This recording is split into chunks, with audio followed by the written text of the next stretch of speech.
किया जाएगा। जम्मू कश्मीर के एलजी मनोज सिन्हा आज पुंछ के दौरे पर हैं। इस दौरान उन्होंने एक प्रोग्राम से खिताब करते हुए मरकजी हुकूमत की तरफ से जम्मू कश्मीर के साथ खास तौर पर पुंछ की तरक्की के लिए मंजूर किए जा रहे तरक्याती मंसूबों पर बात करते हुए कहा कि इस बार पुंछ के लिए बजट में 924 करोड़ रुपए मंजूर किए गए हैं, जो कि गुज़श्ता बजट से 3 गुना ज्यादा है। का जो बजट बनाया गया है, विकास के कार्यों के लिए पुंछ को 924 करोड़ रुपए दिए गए हैं, जो सामान्यतः पहले के डिस्ट्रिक्ट कैपेक्स से 3 गुने से ज्यादा है। इस साल भी 1412 प्रोजेक्ट स्वीकृत की गई हैं। उनमें से 1060 प्रोजेक्ट की टेंडरिंग करके उनके काम शुरू कर दिए गए हैं और मैं उम्मीद करता हूं कि अक्टूबर अंत तक 75% काम पूरे हो जाएंगे। मैं पुंछ के अपने बहनों भाइयों को बताना जरूरी समझता हूं कि चौमुखी विकास के लिए आज 45 करोड़ की योजनाओं का उद्घाटन और 140 करोड़ रुपए के प्रोजेक्ट का शिलान्यास किया गया है। कुल मिलाकर 185 करोड़ रुपए पुंछ के विकास के लिए जम्मू कश्मीर प्रशासन ने आज दिए हैं। मरकजी हुकूमत जम्मू और कश्मीर में नज़रअंदाज किए गए तबकात की समाजी और सियासी तरक्की के लिए बहुत से इक़दाम कर रही है। इस सिलसिले में जम्मू कश्मीर के कबायली तबकात को बाइख्तियार बनाने के लिए कई इक़दाम किए जा रहे हैं। कबायली तबकात के लोग हुकूमत के इक़दाम का खैर मकदम कर रहे हैं। पेश एक रिपोर्ट।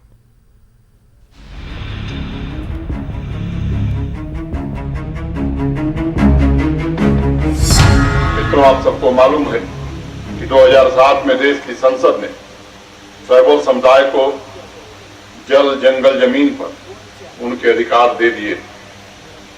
जम्मू कश्मीर के लोगों को 14 वर्ष तक इंतजार करना पड़ा। उन परिवारों को यह सुविधा 14 वर्ष बाद मिली। पिछले साल सितंबर में देश के सम्माननीय प्रधानमंत्री आदरणीय नरेंद्र मोदी जी के मार्गदर्शन में ये योजना जम्मू कश्मीर में लागू की गई और कोशिश की जा रही है कि हर एक ट्राइबल परिवार को उसका जो संवैधानिक हक है वो जरूर मिल जाए। पुंछ में पिछले वित्तीय वर्ष में 9 गांवों को क्लस्टर ट्राइबल मॉडल विलेज के रूप में विकसित करने के लिए धन उपलब्ध करा दिया गया। बहराम सुरनकोट में ट्रांजिट एकोमोडेशन बनाने के लिए पूरा धन दे दिया गया। ट्राइबल परिवारों की परेशानियों को ध्यान में रखते हुए उनके लिए स्पेशल ट्रांसफार्मर बैंक की व्यवस्था भी की गई है, ताकि बिना बाधा के उन्हें बिजली की आपूर्ति की जा सके। 2011 की मरदमशुमारी के मुताबिक जम्मू कश्मीर में दर्ज फहरिस्त कबाइल का फीसद कुल आबादी का 11.9% है। आबादी का एक बड़ा हिस्सा होने के बावजूद गुज्जर, बकरवाल और दीगर कबाइल शिकायत करते रहे हैं कि जम्मू कश्मीर और मरकज की हुकूमतों की तरफ से लगातार उन्हें नजरअंदाज किया जा रहा है। ताहम आर्टिकल 370 और 35A की मनसूखी के बाद हुकूमत की जानिब से मुख्तलिफ इक़दाम किए गए हैं ताकि इन कबायली बरादरियों को उनके समाजी और सियासी हुकूक मिल सके। फॉरेस्ट राइट्स एक्ट का निफाज ऐसे ही इक़दाम में से एक है, जिसने जम्मू कश्मीर की गुज्जर और बकरवाल कम्युनिटी को बाइख्तियार बनाया है। मरकजी हुकूमत के एक हालिया इक़दाम में हिंदुस्तान के सदर जमहूरिया ने गुज्जर लीडर गुलाम अली को राज्यसभा के लिए नामजद किया। कबायली बिरादरी के रहनुमाओं ने 5 अगस्त 2019 के बाद से उनकी बेहतरी के लिए हुकूमत के इक़दाम को सराहा है। खुसूसन 35A और 370 के टूटने के बाद ये कुदरती फॉल आउट था कि वो सभी कानून जो है यहाँ लागू होने थे, चाहे वो फॉरेस्ट एक्ट था, पॉलिटिकल रिजर्वेशन थी या रिजर्वेशन को पूरी तरह इम्प्लीमेंटेशन करनी, जिसे पहले सेक्रेटरीट से किसी न किसी तरीके से चेक करके और इन लोगों को महरूम रखा जाता रहा है। लेकिन आज वो वक्त नहीं रहा है। आज इस सरकार ने ये इस चीज़ को अश्योर किया है, इसे यकीनी बनाया है कि तमाम तर कवानीन जो है उनकी पूरी तरह इम्प्लीमेंटेशन हो, उन्हें पूरी तरह लागू किया। गुज्जरों और बकरवालों का कहना है कि इन इक़दाम से कम्युनिटी के अफराद में एतमाद पैदा हुआ है। उन्हें उम्मीद है कि ये इक़दाम मुआशरे के दीगर तबकात के बराबर कम्युनिटी की तरक्की को यकीनी बनाएंगे। जहाँ तक 2019 के बाद का ताल्लुक़ है तो मैं बताना चाहूँगा कि बहुत सारे राइट्स जो ट्राइबल्स को जम्मू कश्मीर में नहीं थे वो 2019 के बाद एक्सटेंड किए गए, जिसमें फॉरेस्ट राइट एक्ट है, SC ST एट्रॉसिटीज़ एक्ट है, पॉलिटिकल रिजर्वेशन है। तो मेरा ये कहने का मुद्दा है, कहने का मकसद ये है कि ट्राइबल की ज़िंदगी के अंदर एक जो बदलाव है वो दिखाई दे रहा है। मतलब लोगों में कॉन्फिडेंस पैदा हुआ है। काबिल जिक्र बात यह है कि जम्मू कश्मीर में हदबंदी के अमल के दौरान हदबंदी कमीशन ने जम्मू कश्मीर में दर्ज फहरिस्त कबाइल के लिए 9 असेंबली हल्के मुख्तस किए थे, जिसका कम्युनिटी मेंबरान ने खैर मकदम किया।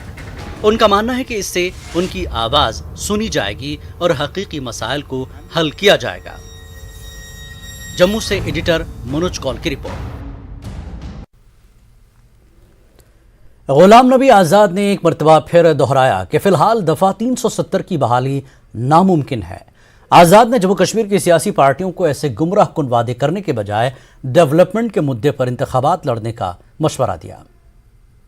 मैंने रिकॉर्ड भी मंगाया पार्लियामेंट का, 378 वोट मोदी के फेवर में और 77 हमारे फेवर में। 9 पार्टियां, हमने जो 370 के हक में 9 पार्टियां सिर्फ 77 वोट, और 377 खत्म करने के लिए, 370 को खत्म करने के लिए 377 एमपीज और 8 पार्टियां। ये कहना भी गलत होगा, गुमराह करना होगा कि बीजेपी अकेली थी। 8 पार्टियों ने बीजेपी की मदद की है और 9 पार्टियां हम, और वो 9 पार्टियां सब छोटी छोटी पार्टियां। तो इसलिए इन 9 पार्टियों को, जब अभी तक तो 77 ही वोट है, इनको 370 बनाने वो कितना टाइम लगेगा। तो इसलिए मैं कहूँगा कि भाई मुझे वोट दे दो, चीफ मिनिस्टर बना दो, तो मैं पार्लियामेंट लाऊंगा, तो अपने आप को भी धोखा दे रहा हूँ, लोगों को भी धोखा दे रहा हूँ। दूसरा है सुप्रीम कोर्ट का रास्ता।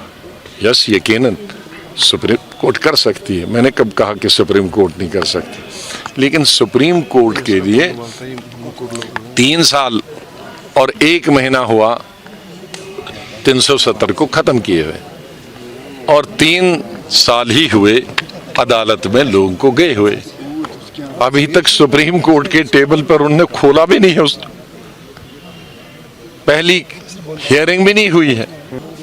तो ये कोई पार्टी नहीं कह सकती कि मैं पावर में आऊंगा तो मैं इतना ताकतवर हूं कि मैं सुप्रीम कोर्ट को डायरेक्ट करूं। कोई कह सकता है कि आप हियरिंग जल्दी करो? कोई ये कह सकता है कि मैं सुप्रीम कोर्ट से 6 महीने में जजमेंट फेवरेबल दें? नहीं दिला सकता, कोई कह नहीं सकता, गवर्नमेंट भी नहीं कह सकती।